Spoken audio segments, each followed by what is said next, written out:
জোরে না। আমি মোহাম্মদ হারুনুর রশিদ, পটুয়াখালী জেলা, কলাপাড়া থানা, সাবেক পৌর ছাত্র দলের ঢাকার সম্পাদক ছিলাম। দীর্ঘ 25-26 বছর ধরে রাজনীতি করেছিলাম, কিন্তু আজ 7টা আন্দোলনের মাঝখানে আমাদের বিজয় ছিনিয়ে এনেছে এবং দুর্নীতি ফ্যাসিবাদী সরকার পলিয়ে হয়েছে। কিন্তু সেই ফ্যাসিবাদী সরকারের আমলে পানি প্রতিমন্ত্রী মাহবুবুর রহমান তালুকদার আমার শহরের একটি বাড়ির দাম সর্বনিম্ন থেকে 2 কোটি টাকা, সেখান থেকে আমাদের বঞ্চিত করে এবং মা বোনের ইজ্জত মেরে তারপর রাত 11টা 11:30টার কালে 12:30 এনে তাদের কাছ থেকে দলিল করে জমি দখলে সে নিয়ে যায়। তারপর 5 তারিখের পর যখন সরকার পতন হলো, আমরা সবাই বিএনপি সবাই মিলে পিএলওর কাছে এবং আর্মিদের কাছে অভিযোগ করলাম যে আমাদের এই বাড়িটা তাদের আপনারা কিছু বলেন, তারা মামলা করতে পারে। আমরা তাদের নামে মামলা করলাম এবং সেই মামলার কিছু আসামি গ্রেপ্তারও হয়েছে। মাহবুবুর রহমান তালুকদার মৃত্যুর পর আরও যে আসামিগুলো আছে দর্শকের, সেই দর্শকেরা এখনও ঘুরে বেড়াচ্ছে এবং যখনই ধরে তাদের ধরার সঙ্গে সঙ্গে এত বড় মামলা থেকে তারা যে কোনো মুহূর্তে বাইরে এই কিছুদিন আগে আমাদের অনেক হুমকি ও দামকি দিয়েছে যে মামলা উঠাইয়া ফেলা, তুমি যদি মামলা না উঠাও তা তোমার হয় জীবন লাশ হয়ে যাবে, আর নাহলে তোমার মামলা এবং নারী শিশু মামলাতে এমন কোনো মামলায় নাই তোমাকে জড়াবো না। আমাকে আগামী গত রবিবার রাত 10টা 30 মিনিটের সময় আমি বাসার দিকে রওনা করেছিলাম।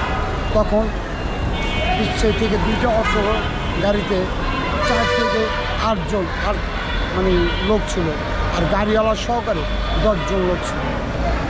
গাড়িওয়ালার সহকারে 10 জন লোক আইসা একটা লোক আমার ওই মাথায় গাড়ি মারে।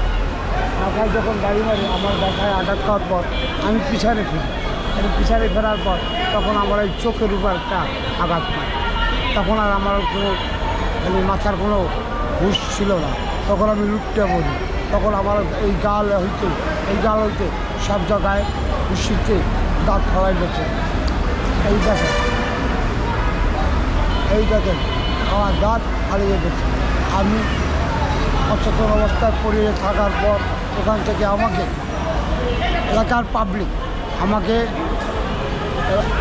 পাবলিক ওখান থেকে হাসপাতালে এবং সদর হাসপাতালে নিয়ে আসার পর এখানে আমার ট্রিটমেন্ট করা অবস্থায় সেখানে পড়া আওয়ামী লীগের অনেক লোক আইসা আমাকে ওখান থেকে বাইরে থেকে যেতে চাইছে। তারা অনেক টাকা এবং অর্থশালী এবং প্রভাবশালী। তারপরেও এক ডাক্তার আলিম সে বলছে যে না, এত সিরিয়াস রোগী, তাকে আমরা আজকে চাইতে দেবো না, দিলেও কালকে চাইতে দেবো। তারপর তারা সেখান থেকে আমার ছলনা করে আমাকে ছুটি না দিয়ে বলছে তুমি চক্ষু চিকিৎসা করবে আসো। চক্ষু চিকিৎসা করতে আমাকে ঢাকা পাবো। আমি সরাজ্যে আইসা চক্ষু চিকিৎসা করি আর এবং সেখান থেকে খবর পাই যে আমাকে হাসপাতাল থেকে তাকে তারা ট্রান্সফার করে দিয়েছে। থানায় মামলা করতে গেলে সে জিডি পর্যন্ত রেখেছে।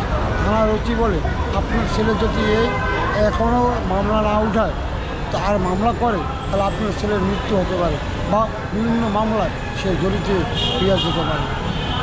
এই বিচার আমি আমার সকল ছাত্র এবং গণ আন্দোলনের সাথে যারা বিএনপি আমল এবং জামাত এবং যারা অঙ্গ সংগঠন যারা ছিল এবং জাতীয় বিচারক এবং জাতীয় আইন মন্ত্রণালয় যারা আছে তাদের কাছে আমার এই অনুরোধ, এই ঘটনাটি সত্যভাবে এবং একদম সঠিকভাবে এই ঘটনাটি আগে তদন্ত করে যে বিচার হয়, যদি আমার বিচার হয়, আমার বিচার আমি যা হয় আমি মেনে নেব এবং আর যদি তাদের বিচার হয় আমি এই দ্রুত বিচার এই ফ্যাসিবাদের দ্রুত বিচার আমি দূরতে চাই।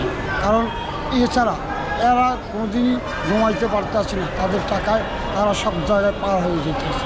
তারা টাকা দিয়ে সব জায়গায় পার হয়ে যেতেছে। যেখানে যাই সেখানেই তাদের টাকা, যেখানে যাই সেখানেই তাদের কথা ছাড়া কোনো কথা হচ্ছে না। এখন টাকার উপরে কোনো জোর দেখা যাচ্ছে না। এই জন্য আমি আমার দলের বর্তমান